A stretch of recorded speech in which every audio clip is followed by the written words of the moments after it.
ನಮಸ್ತೆ friends, farm experience with Praveen YouTube ಚಾನಲ್ನ ಮುಂದಿನ ಎಪಿಸೋಡಿಗೆ ನಿಮಗೆಲ್ಲರಿಗೂ ಸ್ವಾಗತ.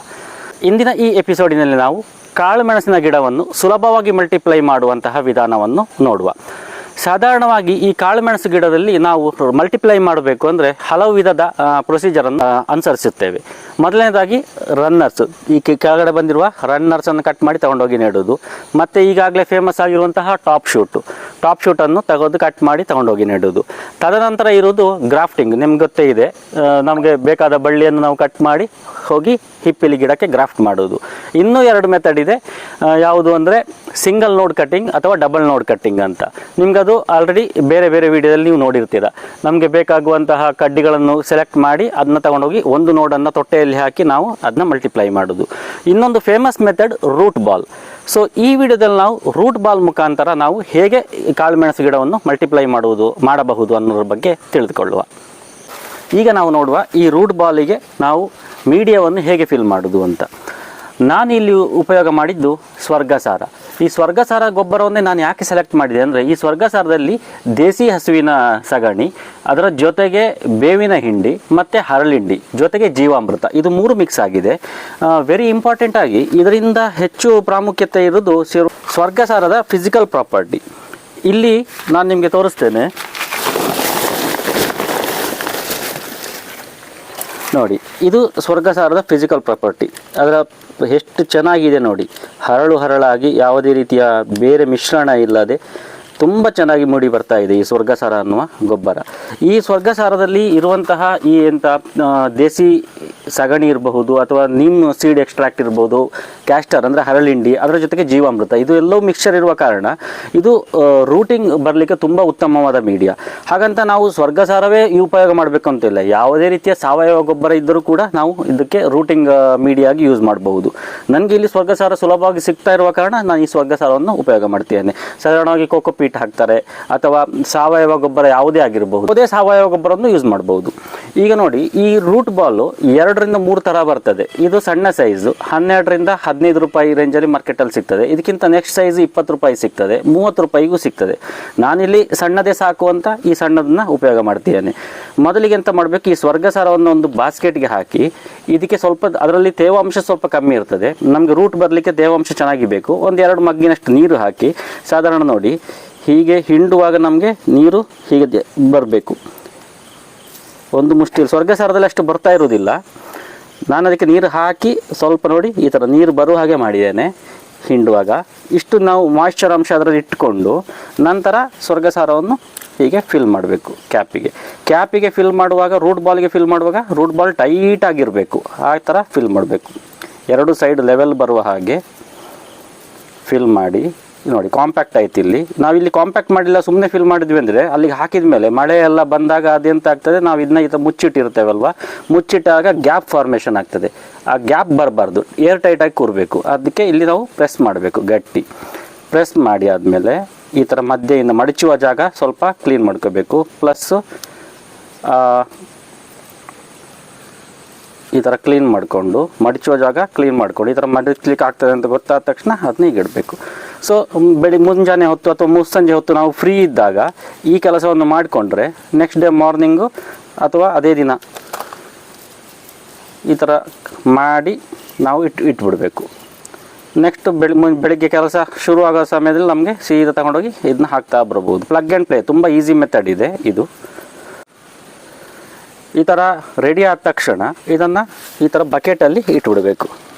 ಈ ಥರ ಬಕೆಟಿಗೆ ಇಟ್ಟರೆ ನಾವು ಇದನ್ನ ಬಕೆಟನ್ನು ತಗೊಂಡೋಗಿ ತೋಟದಲ್ಲಿ ಬೇಗ ರೂಟ್ ಬಾಲನ್ನು ಹಾಕಿ ಬರಬಹುದು. ಓಕೆ, ಇನ್ನು ನಾವು ತೋಟಕ್ಕೆ ಹೋಗುವ. ಹೇಗೆ ಇದನ್ನ ಹಾಕುವುದು ಅನ್ನೋದನ್ನ ನೋಡುವ. ಈ ರೂಟ್ ಬಾಲ್ ಮುಖಾಂತರ ಆಗಿರ್ಬೋದು ಅಥವಾ ಇನ್ನಿತರ ಯಾವುದೇ ಸಾಧನದ ಮುಖಾಂತರ ಆಗಿರ್ಬೋದು, ನಾವು ಮಲ್ಟಿಪ್ಲಿಕೇಶನ್ ಮಾಡಬೇಕು ಅನ್ನೋದಾದರೆ ಗಣನೆಗೆ ತಗೋಬೇಕಾದ ಪ್ರಮುಖ ಅಂಶ ಅಂದರೆ ನಮ್ಮ ವಾತಾವರಣ. ಸಾಧಾರಣವಾಗಿ ನಮಗೆ ರೂಟಿಂಗ್ ಬರಬೇಕು ಅಂದರೆ ಗಿಡಗಳಲ್ಲಿ, ಯಾವುದೇ ಒಂದು ಗಿಡಗಳಲ್ಲೇ ಆಗಲಿ ಚೆನ್ನಾಗಿ ರೂಟಿಂಗ್ ಬರಬೇಕು ಅಂದರೆ ನಮಗೆ ವಾತಾವರಣ ತೇವಾಂಶ ತುಂಬ ಮುಖ್ಯ. ಹ್ಯುಮಿಡಿಟಿ, ಟೆಂಪರೇಚರ್ ಮತ್ತು ಹ್ಯುಮಿಡಿಟಿ ತುಂಬ ಮುಖ್ಯವಾದ ರೋಲ್ ಮಾಡ್ತದೆ. ಸಾಧಾರಣವಾಗಿ ಬೇಸಿಗೆಯಲ್ಲಿ ನಾವು ಎಂಥ ಪಾಲಿ ಹೌಸ್ ಒಳಗಡೆ ಮಾತ್ರ ಮಲ್ಟಿಪ್ಲಿಕೇಶನ್ ಮಾಡಬೇಕಾಗ್ತದೆ.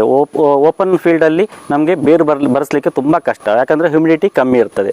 ಮಳೆಗಾಲದಲ್ಲಿ ಜೂನಿಂದ ಹಿಡಿದು ಸಾಧಾರಣ ಸೆಪ್ಟೆಂಬರ್ ಸೆಪ್ಟೆಂಬರ್ ಅಕ್ಟೋಬರ್ ತನಕವೂ ಕೂಡ ನಾವು ಈ maths multiplication using root ball method ಆಗಿರ್ಬೋದು ಅಥವಾ ಇನ್ನಿತರ ಮೆಥಡನ್ನು ನಮ್ಮ ಈ ದಕ್ಷಿಣ ಕನ್ನಡದಲ್ಲಿ ಸುಲಭವಾಗಿ ಮಾಡ್ಬೋದು. ನೀವು ಅಬ್ಸರ್ವ್ ಮಾಡಿರ್ಬೋದು, ನಮ್ಮ ಈ ದಕ್ಷಿಣ ಕನ್ನಡದಲ್ಲಿ ತೊಟ್ಟೆ ಸಸಿ ಅಂದರೆ ಸಿಂಗಲ್ ನೋಡ್ ಕಟ್ಟಿಂಗ್ ಆಗಿರಲಿ, ಡಬಲ್ ನೋಡ್ ಕಟ್ಟಿಂಗ್ ಆಗಲಿ, ಈ ತರಹ ಮಾಡುವಂತಹ ನರ್ಸರಿಗಳು ತುಂಬ ಕಮ್ಮಿ ಇದೆ. ಆದರೆ ತುಂಬ ಕಮ್ಮಿ. ಯಾಕೆ ಅಂದರೆ ಇಲ್ಲಿ ಅಷ್ಟು ಸುಲಭದಲ್ಲಿ ನಮಗೆ ಎಂತ ಬೇರು ಬರೆಸಲಿಕ್ಕೆ ಆಗೋದಿಲ್ಲ. ಬೇರು ಬರೆಸಿದ ನಂತರವೂ ಕೂಡ ಮೇಂಟೈನ್ ಮಾಡಲಿಕ್ಕೆ ಸ್ವಲ್ಪ ಕಷ್ಟ ಆಗ್ತದೆ, ಎಲೆ ಬಂದು ಚೆನ್ನಾಗಿ ಬೇರು ಬರುವಲ್ಲಿವರೆಗೆ. ಸೊ ಸಾಧಾರಣ ಜೂನಿಂದ ಸೆಪ್ಟೆಂಬರ್ ಅಕ್ಟೋಬರ್ ತನಕ ವಾತಾವರಣದಲ್ಲಿ 90% ಅಬೋವ್ ಹ್ಯುಮಿಡಿಟಿ ಇರುವ ಕಾರಣ ರೂಟಿಂಗ್ ಬರಲಿಕ್ಕೆ ತುಂಬ ಉಪಕಾರ ಆಗ್ತದೆ. ಪ್ಲಸ್ ಮೈಲ್ಡ್ ಟೆಂಪರೇಚರ್ 25-26 ಡಿಗ್ರಿವರೆಗೆ ಟೆಂಪರೇಚರ್ ಇರುವಾಗ, ಟೆಂಪರೇಚರ್ ಮತ್ತು humidity 25-26 degree temperature, humidity 90% above ಇದ್ದಾಗ ರೂಟಿಂಗ್ ತುಂಬ ಚೆನ್ನಾಗಿ ಆಗ್ತದೆ. ಸೊ ಈಗ ನಾವೆಂತ ಮಾಡುವ, ನನ್ನ ತೋಟದಲ್ಲಿ ನಾನು ಹೇಗೆ ರೂಟ್ ಬಾಲನ್ನು ಅಳವಡಿಸ್ತೇನೆ ಅಂತ ನೋಡುವ. ಆಲ್ರೆಡಿ ನಾನು ಈ ಬಕೆಟಲ್ಲಿ ರೂಟ್ ಬಾಲ್ನ ತಂದಿಟ್ಟಿದ್ದೇನೆ. ರೂಟ್ ಬಾಲ್ನ ತಗೊಳ್ಳೋದು. ಈ ರೂಟ್ ಬಾಲಲ್ಲಿ ನೋಡಿ ನಮಗೆ ಲಾಕ್ ಮಾಡಲಿಕ್ಕೆ ಒಂದು ಸುಲಭವಾದ ಇದಿದೆ ನೋಡಿ, ಹೀಗಿರ್ತದಲ್ವ. ಇದನ್ನ ಹೀಗೆ ಮುಚ್ಚಿ ನೋಡಿ, ಇಲ್ಲಿ ಕಾಣಿಸ್ತಾ ಇದೆಯಾ, ಇದನ್ನು ಹೀಗೆ ಮುಚ್ಚಿ ಇದನ್ನು ಹೀಗೆ ಬೆಂಡ್ ಮಾಡಿದ್ರೆ ಇದು ನೋಡಿ ಟಕ್ ಅಂತ ಸೌಂಡ್ ಬರ್ತದೆ, ಲಾಕ್ ಆಗ್ತದೆ ಅಲ್ಲಿ. ಸೊ ಮತ್ತೆ ಈ ಥರ ಕಟ್ಟುವುದೆಲ್ಲ ಎಂತ ಬೇಕಾಗೋದಿಲ್ಲ, ಇಲ್ಲಿ ಜಸ್ಟ್ ಲಾಕ್ ಮಾಡಿದ್ರೆ ಆಯಿತು ನೋಡಿ. ಲಾಕ್ ಓಪನ್ ಮಾಡ್ತೇನೆ, ಓಪನ್ ಆಯಿತು. ಹೀಗೆ ಪ್ರೆಸ್ ಮಾಡ್ತು ಇದನ್ನ ನೋಡಿ, ಲಾಕ್, ಪ್ಲಗ್ ಆ್ಯಂಡ್ ಪ್ಲೇ ಅಷ್ಟೇ. ಇದನ್ನೇ ನಾವು ಟಾಪ್ ಶೂಟಿಗೆ ಹಾಕುವಾಗ ಮಾತ್ರ ಕಟ್ಟಬೇಕಾಗ್ತದೆ ದಾರದಿಂದ ಮೇಲ್ಗಡೆಗೆ, ಇಲ್ಲಾಂದರೆ ಅದು ಲೋಡ್ ಭಾರ ಜಾಸ್ತಿಯಾಗಿ ಟಾಪ್ ಶೂಟ್ ಕೆಳಗಡೆ ಬೀಳುವ ಚಾನ್ಸಸ್ ಇರ್ತದೆ. ಕೆಳಗಡೆ ರನ್ನರ್ಸ್ಗೆಲ್ಲ ಎಂತ ಕಟ್ಟುವ ಅವಶ್ಯಕತೆ ಇರೋದಿಲ್ಲ. ನೋಡಿ ಬಾಲನ್ನು ತಗೊಳ್ತು, ಕೆಳಗಡೆ ರನ್ನರ್ ಶೂಟ್ಗಳನ್ನೆಲ್ಲ ಮೊದಲು ನೀಟಾಗಿ ಕಟ್ಕೋಬೇಕು ನಾವು. ಕೆಳಗಡೆ ಹಬ್ಬಿದ್ನ ಅಲ್ಲಿಗೆ ನಾವು ರೂಟ್ ಬಾಲ್ ಹಾಕಿದ್ರೆ ಅಂತ ಆಗ್ತದೆ, ಮತ್ತು ಅದಕ್ಕೆ ಫಿಸಿಕಲ್ ಡ್ಯಾಮೇಜ್ ಆಗಿ ಅಲ್ಲಿಂದ ರೋಗ ಬರುವ ಚಾನ್ಸಸ್ ಇರ್ತದೆ. ಅದನ್ನ ನೀಟಾಗಿ ಕಟ್ಕೋಬೇಕು. ಈ ಥರ ಮೇಲ್ಗಡೆಗೆ ರನ್ನರ್ ಹಬ್ಬಿರೋದನ್ನು ಕಟ್ಟಿ ಆದ ಮೇಲೆ ಕೆಳಗಡೆ ಒಂದು ಬಡ್ ಬಿಟ್ಟು ಎರಡನೇ ಬಡ್ಡಿಗೆ ನಾವೆಂತ ಮಾಡಬೇಕು, ಈ ರೂಟ್ ಬಾಲನ್ನು ಹಾಕಬೇಕು. ರೂಟ್ ಬಾಲನ್ನು ಹಾಕುವಾಗ ನೋಡಿ, ದೊಡ್ಡ ಸೈಡು ಸಣ್ಣ ಸೈಡ್ ಅಂತ ಇದೆ ನೋಡಿ, ಇಲ್ಲಿ ಒಂದು ದೊಡ್ಡ ಓಪನಿಂಗ್ ಇದೆ, ಇಲ್ಲಿ ಸಣ್ಣ ಓಪನಿಂಗ್ ಇದೆ. ಸಾಧಾರಣವಾಗಿ ಈ ದೊಡ್ಡ ಓಪನಿಂಗು ಮೇಲ್ಗಡೆ ಇದ್ದು ಸಣ್ಣ ಓಪನಿಂಗ್ ಕೆಳಗಡೆ ಇಟ್ಟರೆ ಆಯಿತು. ನೋಡಿ ಇಲ್ಲಿ ಹೀಗೆ ಈ ಗಂಟು ಮಧ್ಯಭಾಗದಲ್ಲಿ ಬರಬೇಕು. ಇಲ್ಲಿ ಈ ಗಂಟು ಮಧ್ಯಭಾಗದಲ್ಲಿ ಬರುವಾಗೆ ಇದನ್ನ ಇಡ್ತು ನೋಡಿ, ಹೀಗೆ ಲಾಕ್ ಮಾಡ್ತಿದ್ನ. ನೆಕ್ಸ್ಟು ಇದನ್ನ ಪ್ರೆಸ್ ಮಾಡಿ ಲಾಕ್ ಮಾಡಿದ್ರೆ ಆಯಿತು, ಲಾಕ್ ಆಯಿತು. ಹಾಗೆ ಬಿಟ್ಟರೆ ಆಯಿತು, ರೂಟ್ ಬಾಲ್ ಹಾಕಿ ಆಯಿತು. ಸಾಧಾರಣ 20-30 ಸೆಕೆಂಡಲ್ಲಿ 1 ಗಂಟೆಗೆ ರೂಟ್ ಬಾಲ್ ಹಾಕಲಿಕ್ಕೆ ಆಗ್ತದೆ. ಬೇಸಿಗೆಯಲ್ಲಿ ಎಂತ ಆಗ್ತದೆ ಅಂದರೆ, ನಾವು ಈ ರೂಟ್ ಬಾಲ್ ಹಾಕಿದಾಗ ಈ ಮಳೆಗಾಲದಲ್ಲಿ ಕಂಟಿನ್ಯೂಸ್ ಮಳೆ ಬರ್ತಾ ಇರುವ ಕಾರಣ ಒಳಗಡೆ ಮಾಯಿಶ್ಚರ್ ರಿಟೇನ್ ಆಗಿರ್ತದೆ. ಸೊ ನಮಗೆ ಅಲ್ಲಿ ಬೇರು ಬರಲಿಕ್ಕೆ ಒಳ್ಳೆ ವಾತಾವರಣವೂ ಇರ್ತದೆ, ಮಾಯಿಶ್ಚರ್ ಕೂಡ ರಿಟೇನ್ ಆಗಿರ್ತದೆ, ತೊಂದರೆ ಆಗೋದಿಲ್ಲ. ಬೇಸಿಗೆಯಲ್ಲಿ ಎಂತ ಆಗ್ತದೆ ಅಂದರೆ, ನಾವು ಹೀಗೆ ಹಾಕಿ ಹೋದಾಗ ಅದರ ಒಳಗಡೆ ತೇವಾಂಶ ಕಮ್ಮಿ ಇರುವ ಕಾರಣ ಎಂತಾಗ್ತದೆ, ಆ ನೀರು ಎವಾಪರೇಟ್ ಆಗಿ ಹೋಗ್ತದೆ ಒಳಗಡೆ. ನಾವು ಸಾವಯವ ಗೊಬ್ಬರದಲ್ಲಿ ಹಾಕಿರುವಂತಹ ನೀರು, ಆಗ ಅದು ಮೀಡಿಯಾ ಡ್ರೈ ಆಗ್ತದೆ. ಮೀಡಿಯಾ ಡ್ರೈ ಆದರೆ ಬೇರು ಬರೋದಿಲ್ಲ. ಬೇಸಿಗೆಯಲ್ಲಿ ಸಾಧಾರಣ ಎಂತ ಮಾಡ್ಬೋದು ಅಂದರೆ, 1 ಲೀಟ್ರ್ ವಾಟರ್ ಬಾಟ್ಲನ್ನು ಸಣ್ಣ ಹೊಟ್ಟೆ ಮಾಡಿ ಕ್ಯಾಪಲ್ಲಿ ನಾವು ಇಲ್ಲಿ ಇಟ್ಟು ಬಿಟ್ಟರೆ 2 ದಿನಕ್ಕೊಮ್ಮೆ 3 ದಿನಕ್ಕೊಮ್ಮೆ ಬಂದು ಅದಕ್ಕೆ ನೀರು ಹಾಕ್ತಾ ಹೋಗ್ತಾ ಇರಬೇಕಾಗ್ತದೆ. ಮಳೆಗಾಲದಲ್ಲಾದರೆ ನಮ್ಗೆ ಅವಶ್ಯಕತೆ ಇರೋದಿಲ್ಲ.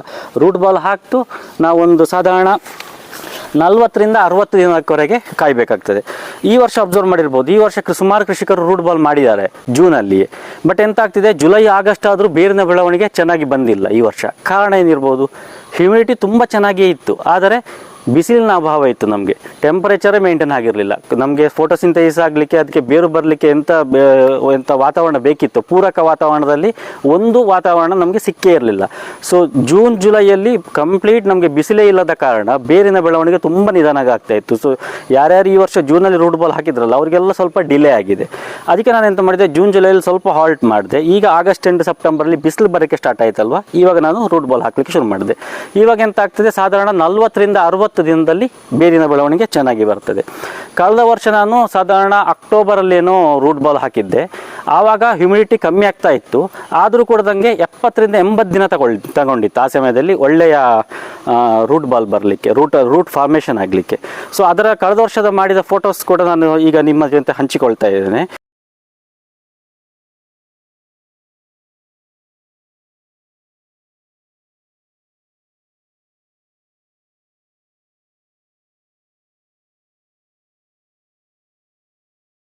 ಕಳೆದ ವರ್ಷ ನಾನು ಇನ್ನೊಂದು ಮೆಥಡ್ ಮಾಡಿದ್ದೆ. ಈಗ ಸಾಧಾರಣ ಕೆಲವೊಂದು ಊರುಗಳಲ್ಲಿ ಎಂತ ಆಗ್ತದೆ, ರೂಟ್ ಬಾಲ್ ಸಿಗೋದಿಲ್ಲ. ಸೊ ರೂಟ್ ಬಾಲ್ ಸಿಗದೇ ಇದ್ದವರು ಏನು ಮಾಡಬಹುದು ಅನ್ನೋದನ್ನ ಈಗ ನಾನು ನೋಡುವ ಸಿಂಪಲ್ ವಿಧಾನ. ಈಗ ನಮಗೆ ರೂಟ್ ಬಾಲ್ ಬೇಕೇ ಬೇಕು ಅಂತಿಲ್ಲ, ವಿದೌಟ್ ರೂಟ್ ಬಾಲ್ ಕೂಡ ಮಾಡಬಹುದು, ಆದರೆ ಸ್ವಲ್ಪ ಕೆಲಸ ಲೇಟ್ ಆಗ್ತದೆ. ರೂಟ್ ಬಾಲ್ ನಾನು ಹೇಳಿದಾಗ ನಾವು ಫ್ರೀ ಇದ್ದಾಗ ಕೊಕೊಪೀಟನ್ನಾಗಲಿ ಅಥವಾ ಈ ಸ್ವರ್ಗಸಾರವನ್ನಾಗಲಿ ಯಾವುದೇ ಸಾವಯವ ಗೊಬ್ಬರವನ್ನು ಮುಚ್ಚಿ ನಾವು ರೆಡಿ ಮಾಡಿ ಇಟ್ಟರೆ ತೋಟಕ್ಕೆ ಬಂತು ಪಟ ಪಟ ಪಟ ಪಟ ಅಂತ ಪ್ಲಗ್ ಇನ್ ಮಾಡ್ತು ಹೋಯಿತು. ಈ ಇನ್ನೊಂದು ವಿಧಾನ ಇದೆಯಲ್ಲ, ಸ್ವಲ್ಪ ಕೆಲಸ ತಗೊಳ್ತದೆ, ಅದನ್ನು ನೋಡುವ ಹೇಗೆ ಮಾಡಬಹುದು ಅಂತ. ನಾವು ಅಡಿಕೆ ಹೊಡೆಯುವ ಬೋರ್ಡು, ಅದಕ್ಕೆ ಎಂತ ಕಾಪರ್ ಸಲ್ಫೇಟ್ ತರ್ತೇವಲ್ಲ, ಅದರ ಪ್ಲಾಸ್ಟಿಕ್ ಆಗಿರ್ಬೋದು ಅಥವಾ ಸುಣ್ಣ ಇದರ ಪ್ಲಾಸ್ಟಿಕ್ ಆಗಿರ್ಬೋದು, ಅಂಥ ಪ್ಲಾಸ್ಟಿಕ್ಗಳನ್ನು ಯೂಸ್ ಮಾಡ್ಬೋದು. ನನಗೆ ಇಲ್ಲಿ ಸಡನ್ ಸಿಗಲಿಲ್ಲ, ಅದಕ್ಕೆ ಇನ್ನೊಂದು ಪ್ಲಾಸ್ಟಿಕ್ ತಂದಿದ್ದೇನೆ. ಸೊ ಆ ಪ್ಲಾಸ್ಟಿಕ್ಕನ್ನು ನೀವು 2 ಪ್ಲಾಸ್ಟಿಕ್ ಅದರ ಮಧ್ಯೆಯಿಂದ ಕಟ್ ಮಾಡಿ 2 ಥರ ಮಾಡ್ಬೋದು. ಈ ಥರ ಪ್ಲಾಸ್ಟಿಕ್ಕನ್ನು ಈ ಪ್ಲಾಸ್ಟಿಕ್ಕಲ್ಲಿ ನಾವು ಸ್ವರ್ಗಸಾರ ಅಥವಾ ಸಾವಯವ ಗೊಬ್ಬರಗಳನ್ನು ಹಾಕಿ ನಾವು ರೂಟ್ ಬಾಲ್ ಥರ ಉಪಯೋಗ ಮಾಡ್ಬೋದು. ಕಳೆದ ವರ್ಷ ನಾನು ಈ ಥರದ್ದೇ ಮಾಡಿದ್ದೆ, ತೋರಿಸ್ತೇನೆ ನಿಮ್ಗೆ ಹೇಗೆ ಅಂತ ನೋಡಿ. ರನ್ನರ್ಗಳು ಹರಿದು ಹೋಗ್ತಾ ಇರ್ತದಲ್ವ, ಅಂತಹ ಜಾಗದಲ್ಲಿ ಇದನ್ನ ನಾನೀಗ ಒಂದು ರನ್ನರ್ ಮೇಲಿಂದ ಇಳಿದಿದ್ದರನ್ನು ತೋರಿಸ್ತಾ ಇದ್ದೇನೆ ಅಷ್ಟೇ. ಕೆಳಗಡೆಯಿಂದ ರನ್ನರ್ ಹರಿತಾ ಇರ್ತದಲ್ವ, ಈ ಥರ ಪ್ಲಾಸ್ಟಿಕ್ ತಗೊಂಡು ಅದಕ್ಕೆ ಸಾವಯವ ಗೊಬ್ಬರವನ್ನು ಹಾಕಬೇಕು. ಓಕೆಯಾ, ಈ ಥರ ಸಾವಯವ ಗೊಬ್ಬರಗಳನ್ನ ಹಾಕಿ ಈ ಥರ ರನ್ನರಲ್ಲಿ ಇಲ್ಲಿಯೂ ಕಟ್ಬೋದು, ಮತ್ತು 2 ನೋಡ್ ಬಿಟ್ಟು ಇಲ್ಲಿಯೂ ಕಟ್ಬೋದು, 2 ನೋಡ್ ಬಿಟ್ಟು ಕಟ್ತಾ ಹೋಗ್ಬೋದು ನಾವು ಮಾಸ್ ಮಲ್ಟಿಪ್ಲೈ ಮಾಡಲಿಕ್ಕೆ. ಈ ಥರ ಸಾವಯವ ಗೊಬ್ಬರವನ್ನು ಹಾಕಿ ತೊಟ್ಟೆಯಲ್ಲಿ ತಗೊಂಡು ಇಲ್ಲಿ ನೋಡಿ ರನ್ನರ್ ಹತ್ರ ಹೀಗೆ ಇಡಬೇಕು 1 ಗಂಟೆ ಹತ್ರ. ಹೀಗೆ ಇಟ್ಟು ಸಂಪೂರ್ಣವಾಗಿ ಅದು ಮುಚ್ಚಬೇಕು. ಯಾವುದು ಕಣ್ಣು ನೋಡು ಅಂತ ಹೇಳ್ತೇವಲ್ಲ, ಆ ನೋಡು ಸಂಪೂರ್ಣವಾಗಿ ಮುಚ್ಚಬೇಕು. ಈ ಥರ ಪ್ಲಾಸ್ಟಿಕ್ಕನ್ನು ಭದ್ರವಾಗಿ ನಾವು ದಾರದ ಮುಖಾಂತರ ಕಟ್ಟಿದ್ರೆ ಆಯಿತು. ಈ ಥರ ಮಾಡಿ ಒಂದು ದಾರ ತಗೊಂಡು ಈ ಪ್ಲಾಸ್ಟಿಕ್ಕನ್ನು ಭದ್ರವಾಗಿ ಕಟ್ಟಿದ್ರೆ ಆಯಿತು. ಅಲ್ಲಿ ಸಣ್ಣ ದಾರ ತೊಗೊಂಡಿದ್ದೇನೆ, ಉದ್ದವಾದ ದಾರ ಇದ್ದರೆ ಒಂದೇ ಇದರಲ್ಲಿ ಹಾಕ್ಬೋದು.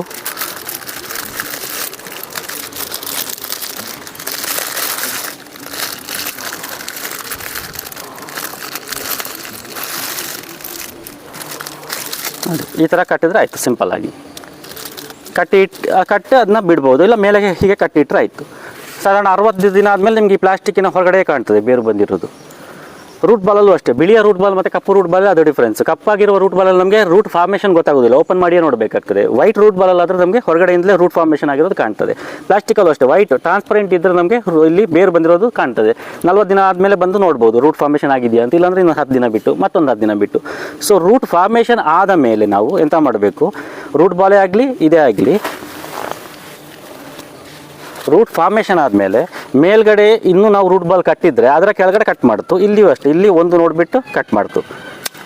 ಕಟ್ ಮಾಡಿ ಇದು ಹುಷಾರಾಗಿ ಮೇಲ್ಗಡೆ ಡ್ಯಾಮೇಜ್ ಆಗದಾಗೆ ನಿಧಾನಕ್ಕೆ ತಗೊಂಡೋಗಿ ಇದನ್ನ ಪ್ಲಾಂಟಿಂಗ್ ಮಾಡಬೇಕು.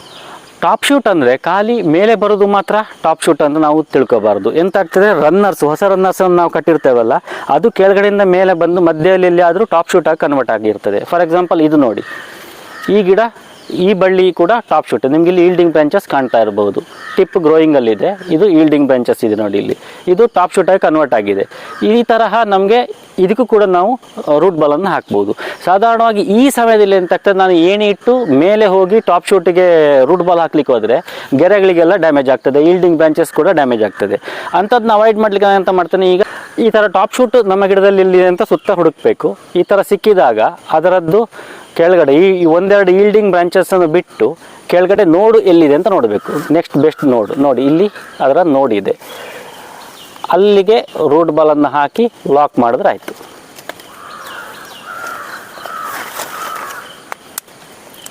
ನೋಡಿ ಇಲ್ಲಿಗೆ ಈಗ ರೂಟ್ ಬಾಲನ್ನು ಹಾಕಿ ಲಾಕ್ ಮಾಡಿದೆ. ಈಗ ಎಂತ ಆಗ್ತದೆ, ಇದು ಭಾರದಿಂದ ಬೆಂಡಾಗಿ ಕಟ್ಟಾಗುವ ಚಾನ್ಸಸ್ ಇರ್ತದೆ. ಇದನ್ನು ಒಂದು ದಾರ ತಗೊಂಡು ಮರಕ್ಕೆ ಕಟ್ಟಬೇಕು ನಾವು, ಈ ಬೀಳದ ಹಾಗೆ. ಕೆಳಗಡೆ ಆದರೆ ಅಷ್ಟು ಪ್ರಾಬ್ಲಮ್ ಇರೋದಿಲ್ಲ, ಮೇಲ್ಗಡೆ ಲೋಡಿಂದ ಕಟ್ಟಾಗುವ ಚಾನ್ಸಸ್ ಇರುವ ಕಾರಣ ಒಂದು ದಾರ ತಗೊಂಡು ಇಲ್ಲಿಗೆ ಅಥವಾ ರೂಟ್ ಬಾಲ್ಗೆ ದಾರ ಕಟ್ಟಿ ಸಪೋರ್ಟ್ ಕೊಡಬೇಕಾಗ್ತದೆ. ಕೃಷಿಕರು ತಮ್ಮ ತೋಟದಲ್ಲಿಯೇ ಇರುವಂತಹ ಉತ್ತಮ ತಳಿಯನ್ನು ನಾವು ಹುಡುಕಿ ಅದನ್ನು ಮಾಸ್ ಮಲ್ಟಿಪ್ಲಿಕೇಶನ್ ಮಾಡೋದು ಭಾರಿ ಉತ್ತಮವಾದ ವಿಧಾನ. ಹೊರಗಡೆಯಿಂದ ನಾವು ತರಿಸುವ ಗಿಡಗಳಲ್ಲಿ ಕೆಲವೊಮ್ಮೆ ಆಗ್ತದೆ, ವೈರಸ್ ಬರುವ ಚಾನ್ಸಸ್ ಇರ್ತದೆ, ಅಥವಾ ನಮ್ಮ ಪ್ರದೇಶದಲ್ಲಿ ನಮ್ಮ ಭೂ ಪ್ರದೇಶದಲ್ಲಿ ಇಲ್ಲದಂತಹ ಹೊಸ ರೋಗಗಳು ಅಥವಾ ಹೊಸ ಕೀಟಗಳು ಈ ತರಹಗಳು ನಮ್ಮ ತೋಟಕ್ಕೆ ಬರುವ ಚಾನ್ಸಸ್ ಇರ್ತದೆ. ಅದನ್ನು ಅವಾಯ್ಡ್ ಮಾಡಲಿಕ್ಕೋಸ್ಕರ ನಾವು ನಮ್ಮದೇ ತೋಟದಲ್ಲಿರುವಂತಹ ಉತ್ತಮ ತಳಿಯನ್ನು ಹುಡುಕಿ ಅದನ್ನು ಅಭಿವೃದ್ಧಿಪಡಿಸಬೇಕಾಗ್ತದೆ. ಸಾಧಾರಣ 3-4 ವರ್ಷ ನಾವು ಅಬ್ಸರ್ವ್ ಮಾಡಿದ್ರೆ ಸಾಕು ಒಂದು ಗಿಡವನ್ನು. ಸೊ ಈ ವರ್ಷ ಒಳ್ಳೆ ಈ ರಿಸಲ್ಟ್ ಕೊಟ್ಟಿದೆ, ಒಳ್ಳೆ ಈಲ್ಡ್ ಕೊಟ್ಟಿದೆ ಅಂದಾಗ ಮುಂದಿನ ವರ್ಷ ಮತ್ತೆ ಇದೆಯಾ, ಕನ್ಸಿಸ್ಟೆನ್ಸಿ ಇನ್ ಈಲ್ಡ್ ಇದೆಯಾ ಅಂತ ನೋಡಬೇಕು. ಪೆಸ್ಟ್ ಡಿಸೀಸ್ ಟಾಲರೆನ್ಸ್ ಅಥವಾ ರೆಸಿಸ್ಟೆನ್ಸ್ ಹೇಗಿದೆ ಅಂತ ನೋಡಬೇಕು. ಈ ವರ್ಷ ಅದಕ್ಕೆ ಭಾರಿ ಉತ್ತಮ ಸಮಯ. ಈ ವರ್ಷ ನೋಡಿ ಯಥೇಚ್ಛ ಮಳೆ ದಕ್ಷಿಣ ಕನ್ನಡದಲ್ಲಿ. ಕಳೆದ 3-4 ವರ್ಷದಿಂದಲೂ ನಾನು ಈ ತೋಟದಲ್ಲಿ ಕೆಲವೊಂದು ಗಿಡಗಳನ್ನು ಅಬ್ಸರ್ವ್ ಮಾಡ್ತಾ ಇದ್ದೆ. ಹೈ ಈಲ್ಡಿಂಗ್ ಕೊಡ್ತಾ ಇತ್ತು. ಇದೆಲ್ಲ ಓನ್ ರೂಟೆಡ್, ಗ್ರಾಫ್ಟೆಡ್ ಅಲ್ಲ, ಮುಂಚೆ ಇದ್ದ ಗಿಡಗಳು. ಹೈ ಈಲ್ಡಿಂಗ್ ಕೊಡ್ತಾ ಇತ್ತು, ಪೆಸ್ಟ್ ಡಿಸೀಸ್ ರೆಸಿಸ್ಟೆನ್ಸ್ ಇತ್ತು, ಮತ್ತು ಮೇಯ್ನ್ ಆಗಿ ನನಗೆ ಸಿಂಗಲ್ ಹಾರ್ವೆಸ್ಟ್ ಸಿಗ್ತಾ ಇತ್ತು. ಸೊ ನಾನು ಅದಕ್ಕೆ ಹೇಳಿದಾಗೆ ಗಾಳಿ ಬೆಳಕು ಯಥೇಚ್ಛವಾಗಿದ್ದ ಕಾರಣ ಆಗಿರ್ಬೋದು. ಆವಾಗ ಇನ್ನು ಎಡೆಗಿಡಗಳೆಲ್ಲ ನೆಟ್ಟಿರಲಿಲ್ಲ, ಇನ್ನೀಗ ನೆಡ್ತಾ ಇದ್ದೇನೆ. ಮುಂದೆ ಹೇಗೆ ಅದು ಸಿಂಗಲ್ ಹಾರ್ವೆಸ್ಟಿಗೆ ಸಿಗಬಹುದಾ ಇಲ್ವಾ ಅಂತ ನಾನು ಅಬ್ಸರ್ವ್ ಮಾಡಿ ನೋಡಬೇಕಷ್ಟೇ. ಇವಾಗಂತೂ ನನಗೆ ಇದು ಸಿಂಗಲ್ ಹಾರ್ವೆಸ್ಟಿಗೆ ಸಿಗ್ತಾ ಉಂಟು. ಸೊ ಈಗ ಈ ವರ್ಷ ಏನಾಯಿತು, ಈ ಗಿಡಗಳು, ಈ ಮರ ಎಂತಾಯಿತು ನೋಡಿ, ಗಾಳಿಗೆ ಮುರಿದು ಬಿತ್ತು. ಸೊ ನಾನು ಮಾಸ್ ಮಲ್ಟಿಪ್ಲೈ ಮಾಡಬೇಕು ಅಂತ ಹೊರಟಿದ್ದೆ, ಅಂದರೆ 3 ವರ್ಷ ಅಬ್ಸರ್ವ್ ಮಾಡಿ ಇನ್ನು ಮಾಸ್ ಮಲ್ಟಿಪ್ಲಿಕೇಶನ್ ಮಾಡಬೇಕು ಅಂತ ಹೊರಟಿದ್ದೆ. ಬಟ್ ಆಲ್ರೆಡಿ ಮಾಸ್ ಮಲ್ಟಿಪ್ಲೈ ಮಾಡಲಿಕ್ಕೆ ಹೊರಡುವಾಗಲೇ ಅದು ಹೋಯಿತು. ಸಾಧಾರಣ ಇದು ಇನ್ನು 1 ವರ್ಷ ನನಗೆ ಸಿಗ್ಬೋದು ಅಷ್ಟೇ. ಈಗ ಇದನ್ನು ನಾನು ಮಾಸ್ ಮಲ್ಟಿಪ್ಲೈ ಮಾಡಲಿಕ್ಕೆ ಹೊರಟಿದ್ದೇನೆ. ಥ್ರೂ ರೂಟ್ ಬಾಲ್ ಮುಖಾಂತರ ಆಗಿರ್ಬೋದು, ಸಿಂಗಲ್ ನೋಡ್ ಕಟ್ಟಿಂಗ್ ಇರ್ಬೋದು, ಗ್ರಾಫ್ಟಿಂಗ್ ಉಪಯೋಗ ಮಾಡೋದ್ರಿಂದ ಮಾಸ್ ಮಲ್ಟಿಪ್ಲಿಕೇಶನ್ ಮಾಡಲಿಕ್ಕೆ ಹೊರಟಿದ್ದೇನೆ. ಸೊ ಇದೇ ತರಹ ಕೃಷಿಕರು ತಮ್ಮ ತೋಟದಲ್ಲೇ ಇರುವಂತಹ ಉತ್ತಮ ತಳಿಯನ್ನು ಹುಡುಕಿ ಅದನ್ನು ಅಭಿವೃದ್ಧಿಪಡಿಸುವತ್ತ ಗಮನ ಹರಿಸಿದರೆ ಭಾರಿ ಉತ್ತಮ. ಫ್ರೆಂಡ್ಸ್, ಇದಾಗಿತ್ತು ಇವತ್ತಿನ ಎಪಿಸೋಡ್. ಇದೇ ತರಹ ಹೊಸ ಕೃಷಿ ಅನುಭವಗಳನ್ನು ಮುಂದಿನ ವಿಡಿಯೋದಲ್ಲಿ ನಿಮ್ಮ ಜೊತೆ ಹಂಚಿಕೊಳ್ಳುತ್ತೇನೆ. ಅಲ್ಲಿಯವರೆಗೂ ನಮ್ಮ ಈ ಚಾನಲನ್ನು ಸಬ್ಸ್ಕ್ರೈಬ್ ಮಾಡಿ, ಸಪೋರ್ಟ್ ಮಾಡಿ. ಧನ್ಯವಾದಗಳು.